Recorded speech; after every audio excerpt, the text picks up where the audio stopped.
Como recordamos, amados, en nuestro último sermón, la exhortación de Pablo fue clara. Debemos permanecer en unidad, sintiendo una misma cosa en el Señor. También miramos la importancia de no descuidar nuestra relación con Dios, ya que este descuido puede afectar gravemente la unidad en la iglesia. En otras palabras, un creyente que descuida su relación con Dios corre el riesgo de ser un instrumento de división dentro de nuestra iglesia. Entonces es importante, hermanos, que recordemos esto. Por esto la verdadera unidad nace de una vida espiritual saludable y una relación constante con nuestro amado Señor. Una vez más, para recordarles, es importante que como creyentes mantengamos una relación constante con nuestro amado Señor. Estamos viviendo en tiempos donde los hombres buscan ser admirados, principalmente en estos tiempos donde las redes sociales son muy usadas y la sociedad mide la popularidad de las personas basadas en sus seguidores. El mundo exalta a todo hombre que tiene en su caminar varios logros, ya sean económicos o académicos, y no digo que obtener esto es malo. Sin embargo, Dios ve con agrado a todo aquel que posee un corazón humilde, y no me estoy refiriendo a una pobreza material, sino a un corazón humilde en su ser. En estos versículos que miraremos hoy,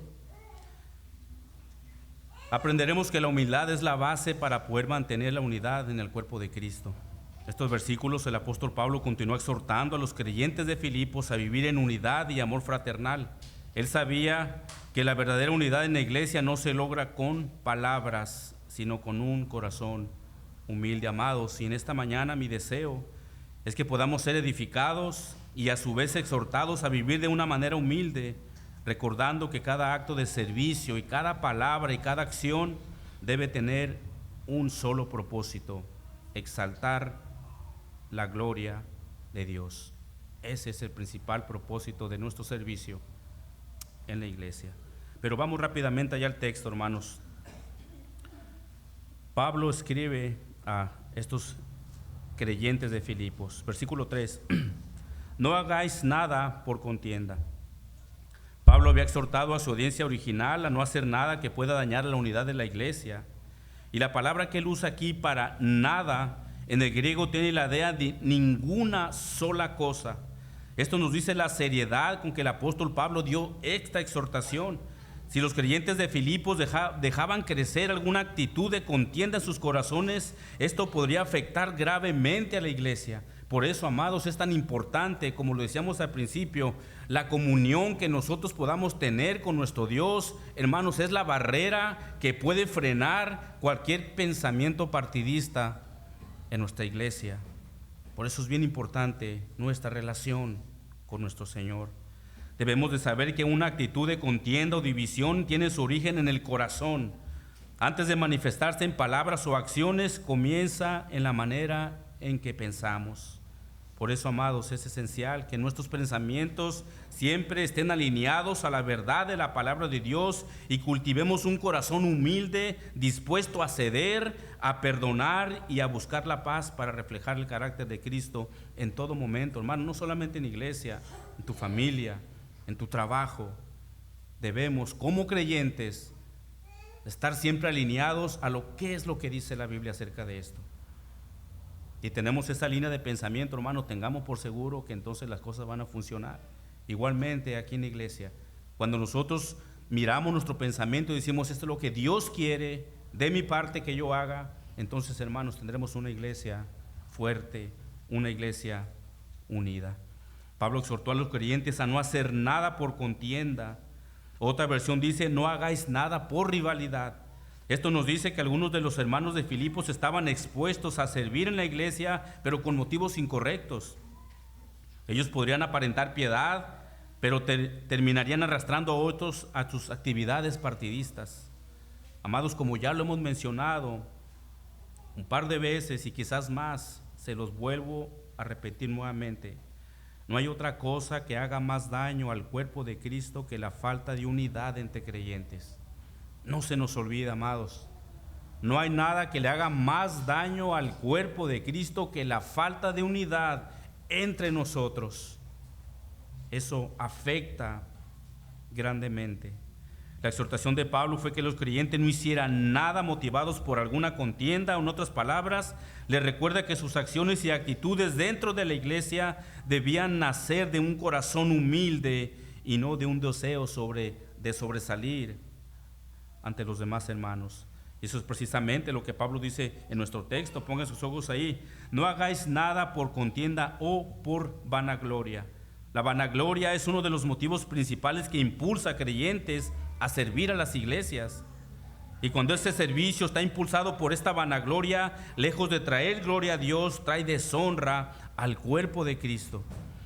Debemos de saber que la raíz de esta actitud de rivalidad es esa precisamente, la vanagloria. Esta palabra en el griego tiene la idea de gloria vacía y se refiere a una vanidad personal. Es casi la misma palabra de adulación, es decir, recibir o dar alabanzas hipócritas por razones egoístas. En otras palabras, los creyentes de Filipos no debían buscar una reputación falsa ni actuar movidos por el deseo de aprobación o los aplausos de los demás. Tampoco debían servir con la intención de ser vistos por los hombres o de ocupar plataformas que les dieran algún tipo de reconocimiento.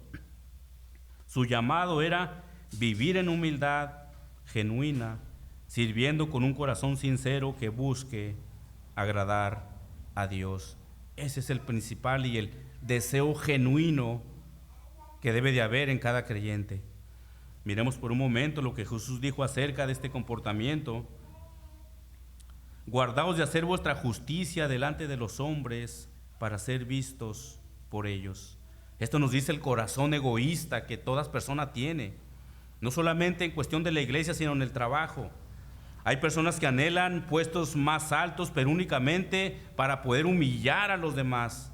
Hermanos, debemos de tener mucho cuidado porque eso puede pasar también en nuestra iglesia. Hermanos que quieran servir y gloria a Dios por ello. Pero debemos examinarnos cuáles son esos propósitos.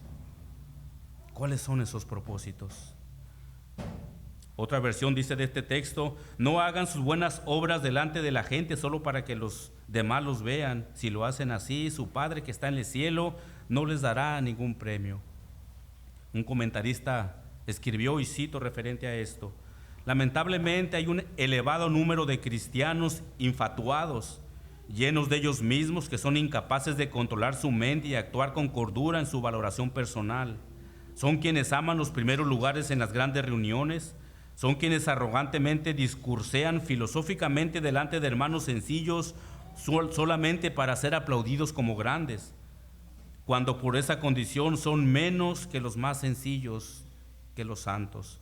Son los que se llaman ellos mismos sobre todas las cosas. Comentarista dice: escoria estéril que mancilla el púlpito cristiano y cierra el camino de toda bendición por medio de ellos. Este comentarista termina diciendo: todos tenemos que confesar nuestra miseria en cuanto a la vanagloria, por lo que tenemos que pedir al Señor que nos ayude a apartarnos de un modo arrogante de pensar acerca de nosotros mismos. Fin de la cita. Hermanos, a lo largo de nuestra plantación aquí en la iglesia, hemos tratado con este tipo de hombres que en su deseo de ser vistos hacen todo lo que esté a su alcance para poder conseguir un ministerio dentro de la iglesia, pero solo para ser vistos por los demás. Estos hombres buscan a otros creyentes a engañarlos para llevarlos por sus pensamientos conflictivos y vanagloriosos. Pero al mirar a estos hombres, hermanos, hemos tratado a estos hombres al mirar que el gobierno de ancianos de nuestra iglesia es fuerte y firme y no pudieron lograr sus objetivos, esas personas han salido de nosotros muy molestos, enojados y difamando a nuestra iglesia. Hermanos, la vanagloria es la búsqueda de un sustituto barato que pretende dar la gloria a Dios, pero que en realidad es un pecado muy grave ante sus ojos. Mis amados, debemos de cuidar nuestro corazón ante tales pensamientos conflictivos y vanagloriosos. Recordemos que Dios bendice la unidad de la iglesia.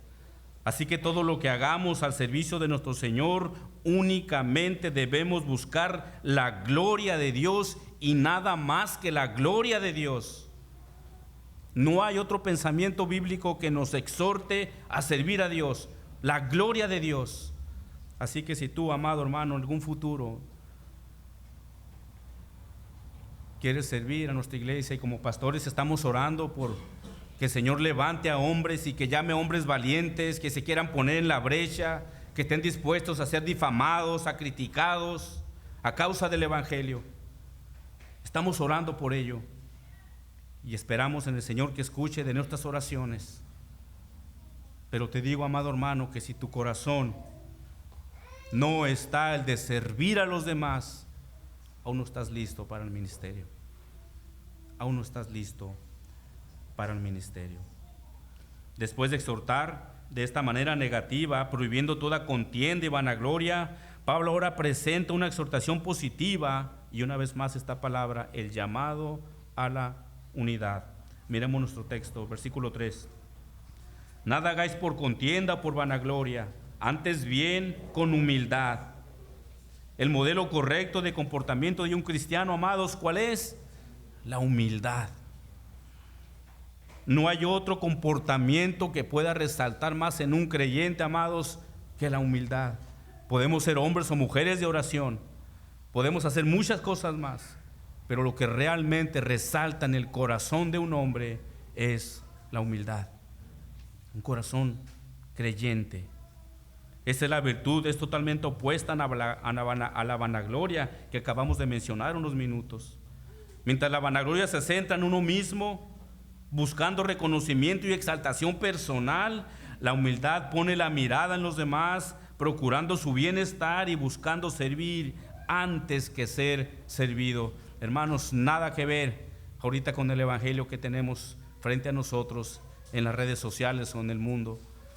Hombres que lejos de servir quieren que los sirvan. Ellos quieren ser aplaudidos, quieren ser admirados. Ahora es importante que entendamos que lo que significa esta palabra de humildad en la Biblia. La persona humilde no es la que piensa que no vale nada, sino más bien la que simplemente no piensa en sí misma. Un comentarista escribió acerca de esto y miren, presten mucha atención. La humildad es aquella gracia que cuando tú piensas tenerla, la pierdes. Una vez más, medita en esta frase. La humildad es aquella gracia que cuando tú piensas tenerla, la pierdes. ¿Por qué? Te puedes preguntar. Bueno, porque tan pronto como creamos que ya somos humildes, dejamos de serlo. Porque la verdadera humildad no se trata de cómo nos vemos a nosotros mismos, sino de cómo tratamos y nos comportamos en el servicio a los demás. Esa es la verdadera humildad. No se trata de cómo me veo yo, se trata de cómo sirvo o me doy en servicio a mis demás hermanos. En otras palabras, la humildad es un don de Dios que no podemos tener por nuestra propia apreciación. ¿Ves? Al momento que tú dices que yo soy humilde, pierdes ese don, porque no se trata de cómo me veo yo, sino de mi servicio a mis demás hermanos. Hermanos, yo puedo ver en ustedes mucha humildad. Ustedes tienen un corazón para servir al Señor, y como pastores, hermanos, eso nos llena de alegría, nos llena de gozo. Sigan así, amados, con ese corazón humilde al servicio al Señor. No hagan nada por vanagloria, sino para la gloria y honra de nuestro amado Señor. La humildad es lo contrario al orgullo, y ese es precisamente el pecado que separa al hombre de Dios, ya que este pecado hace un Dios de uno mismo. Un ejemplo bíblico, pues como saben, lo encontramos en la caída de Satanás. Él fue creado por Dios como un ser glorioso y lleno de belleza, pero su corazón se enalteció, como leemos Isaías 14:13, que él dijo: subiré al cielo y en lo alto junto a las estrellas de Dios levantaré mi rostro. Qué arrogancia de este ser, qué arrogancia, qué pecado. Lejos esté de nosotros, hermanos, exaltarnos o mirar a los demás hermanos por debajo del hombro. Lejos esté de eso. Ese deseo de exaltarse y de recibir la adoración no solo pertenece al Creador, que solo pertenece al Creador, perdón, fue la ruina para Satanás.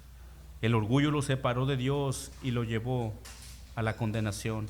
Recuerda, amado, el orgullo siempre busca elevarnos, pero termina destruyéndonos. E incluso el orgullo es uno de los pecados que Dios detesta con más severidad. Por ejemplo, miremos cómo Salomón nos dice lo que Dios piensa acerca de este pecado. Proverbios capítulo 6, versículo 16 en adelante. 6 cosas aborrece Jehová y aún 7 abomina mi alma. Mira el versículo 17, empieza precisamente con este pecado: los ojos altivos, después la lengua mentirosa, las manos derramadoras de sangre inocente, el corazón que maquina pensamientos inicuos, los pies presurosos para correr al mal, el testigo falso que habla mentira. Y mira, hermano, el que siembra discordia entre hermanos. También de la misma manera el salmista David expresa acerca de un corazón altivo en el Salmo 138:6, porque Jehová es excelso y atiende al humilde, mas al altivo él mira de lejos. Amados, lamentablemente aún entre creyentes puede manifestarse una actitud altiva y orgullosa, una forma de pensar que mira por debajo a los demás y considerarse aún superior. Pero debemos recordar que este tipo de actitud, hermanos, Dios la aborrece. Dios la aborrece porque contradice completamente lo que el Señor nos ordena en su palabra, que nos llamó a ser humildes y a servir. Hermano, ¿dónde está tu corazón ahorita? ¿Estás sirviendo a tus hermanos con un deseo sacrificial? La verdadera humildad entre creyentes se muestra cuando dejamos de competir y comenzamos a servir unos con otros. Ser humilde en la iglesia significa reconocer que todos dependemos de la misma gracia y que ninguno es más importante que otro en el cuerpo de Cristo.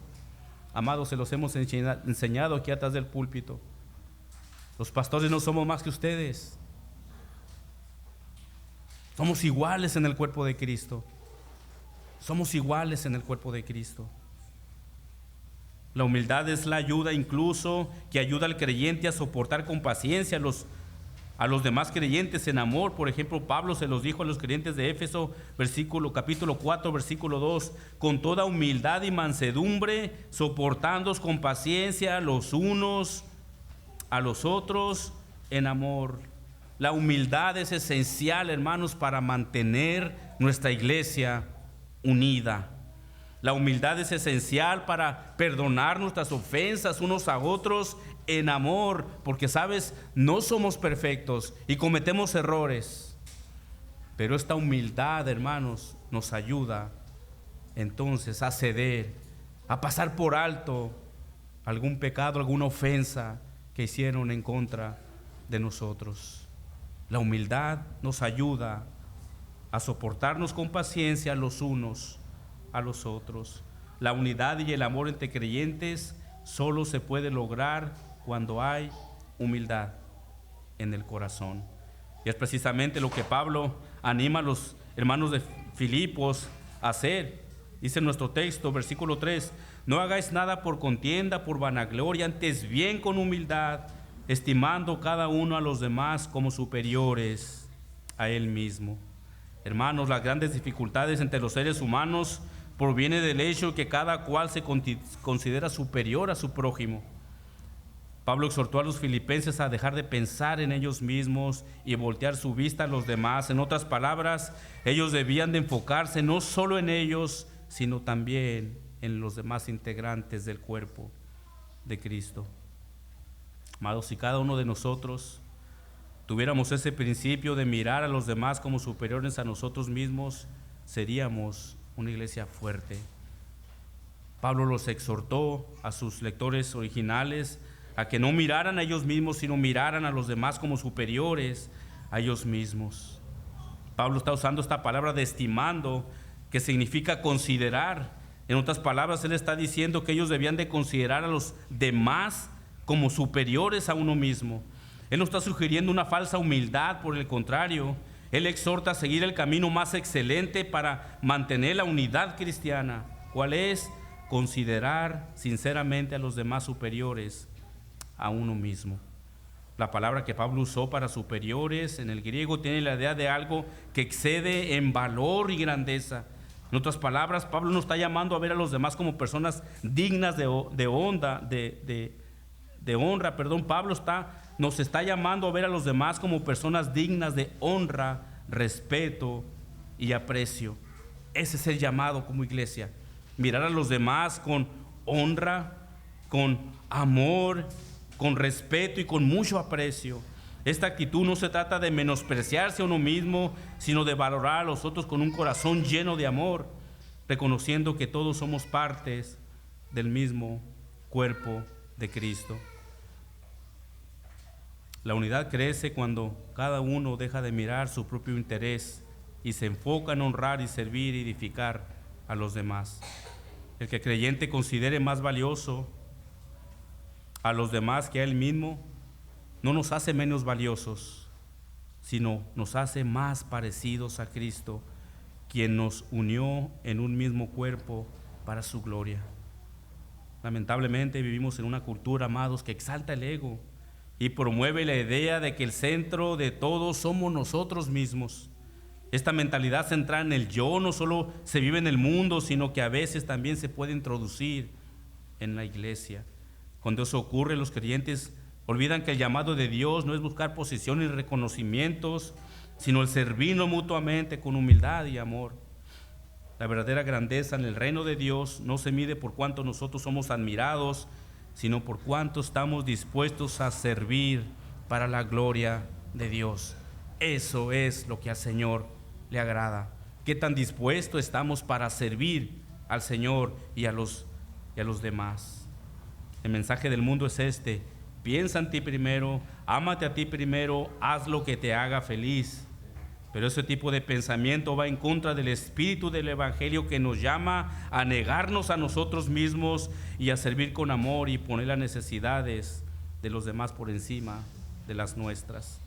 Miremos lo que Pablo escribió en Romanos capítulo 12, versículo 13. Digo pues, por la gracia que me es dada, que cada cual que está entre vosotros, que no tenga más alto concepto de sí del que debe temer. Es una exhortación a los creyentes también. E incluso el mismo Pablo dijo esto de sí mismo, 1 Corintios 15, 9, porque yo soy el más pequeño de los apóstoles. Hermanos, ¿se dan cuenta? El autor de 13 cartas del Nuevo Testamento, aquel que fue llevado hasta el tercer cielo y recibió grandes revelaciones de parte de Dios, no tuvo un concepto elevado de a sí mismo. Él no permitió que esas experiencias lo llevaran al orgullo. Y él tenía todo a su mano para poder hacerlo.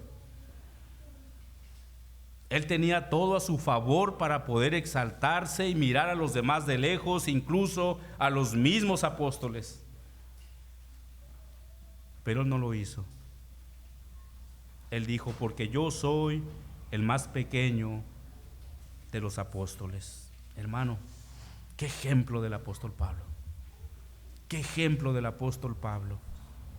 No considerarse a él mismo como superiores a los demás. Pablo, en lugar de exaltarse, reconoció su dependencia total de la gracia de Dios. Y a pesar de todo lo que Dios hizo a través de él, Pablo se consideraba el menor y el primero de todos los pecadores. Mis amados, estamos orando, como les dije al momento, para que el Señor levante a hombres con esas actitudes y características en nuestra iglesia, que salgan a compartir la palabra del Señor, que salgan y se pongan en la brecha. Es nuestra oración y les pedimos a ustedes que nos ayuden a hacerlo. De manera de pregunta, ¿quieres saber qué tan listo estás para servir? Entonces mira tu corazón y examínate para ver cuánto te preocupas por las necesidades de tus demás hermanos. Podemos obtener, amados, la mejor teología. Podamos saber demasiadas cosas de la iglesia, de teología del Señor. Pero si nuestro corazón no está dispuesto a servir, todo ese conocimiento que podamos tener viene a ser en vano. En vano. en vano.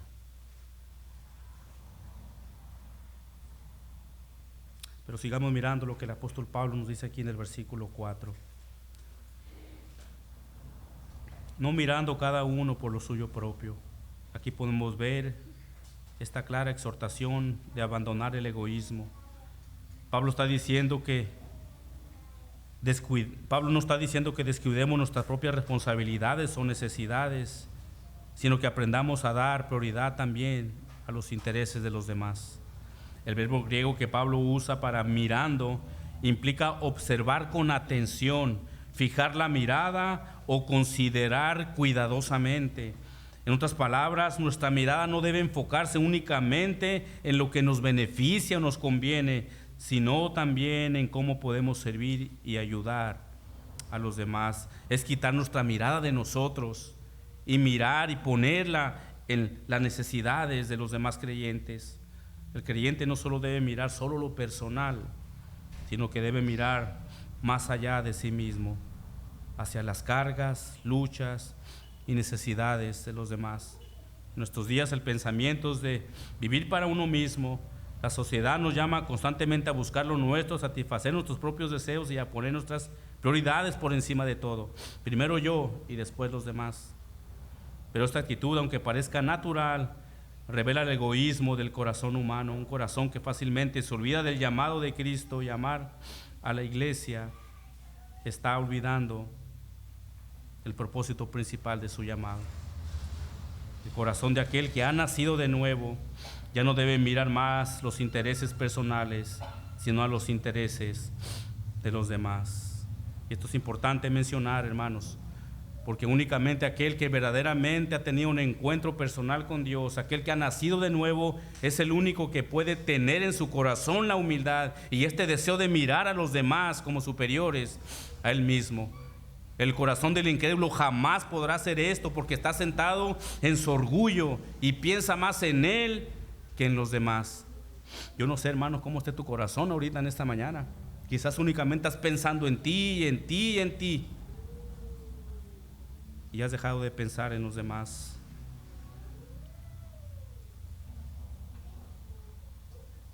Verso 4, no mirando cada uno por lo suyo propio, sino cada cual también por lo de los otros. Una actitud que realmente trae gloria a Dios es cuando dejamos de enfocarnos solo en nosotros y comenzamos a mirar las necesidades de Dios. Cada vez que servimos, amados, con amor desinteresado, reflejamos el corazón de Cristo. Pablo animó a los creyentes de Filipos a no ser egoístas, que no permitan que su atención esté completamente centrada en ellos. Esta exhortación que Pablo hace sigue vigente para el día de hoy, y es dejar el egoísmo y aprender a servir con humildad. Cuando elegimos mirar por los demás antes que a nosotros mismos, estamos mostrando al mundo, hermanos, el amor de Cristo. Juan Calvino escribió, y cito: nosotros no nos pertenecemos, pertenecemos a Dios y al prójimo. Por lo tanto, si no nos pertenecemos, entonces nuestra vida debe ser vivida para Dios, y la manera de servir a Dios es sirviendo a nuestro prójimo. Nuestras propias necesidades dejan de ser el centro principal. Fin de la cita. Las palabras de Calvino son hermosas. La manera de servir a Dios, él dice, es sirviendo a nuestro prójimo. Hermanos, nos podemos preguntar, o le podemos preguntar a Dios: Señor, ¿en qué quieres que te sirva? Hermanos, sirviendo a tus hermanos en la fe, con un amor sacrificial. De esa manera tú estás sirviendo a Dios. Pablo es un ejemplo de ese amor humilde por sus demás hermanos. Por ejemplo, leemos en Hechos capítulo 20, 17, dice: enviado pues desde Mileto a Éfeso, hizo llamar a los ancianos de la iglesia. Cuando vinieron a él, les dijo: vosotros sabéis cómo me he comportado entre vosotros todo el tiempo, desde el primer día que entré en Asia, versículo 19, sirviendo al Señor con toda humildad y con muchas lágrimas. Hermanos, el ejemplo glorioso de Pablo. ¿Se imaginan, hermanos, que ese día, cómo sería una iglesia en la que sus miembros solo piensan en ellos mismos? Sin duda sería una iglesia fría, sin verdadero amor y sin unidad. cada miembro piensa únicamente sus propios intereses. Si cada miembro piensa únicamente sus propios intereses, esa iglesia se convierte en un grupo de personas, escuchen, que solo asisten, pero no están unidas, que cantan del amor de Dios, pero que no se aman entre ellos mismos, que escuchan la palabra de Dios, pero que no la obedecen. Mis hermanos, no sé cuál sea tu actitud en cuanto a pensar más en los demás que en ti mismo, pero la palabra de Dios nos llama en esta mañana a examinarnos y a que reflejemos el carácter de Cristo, buscando siempre la unidad de nuestra iglesia.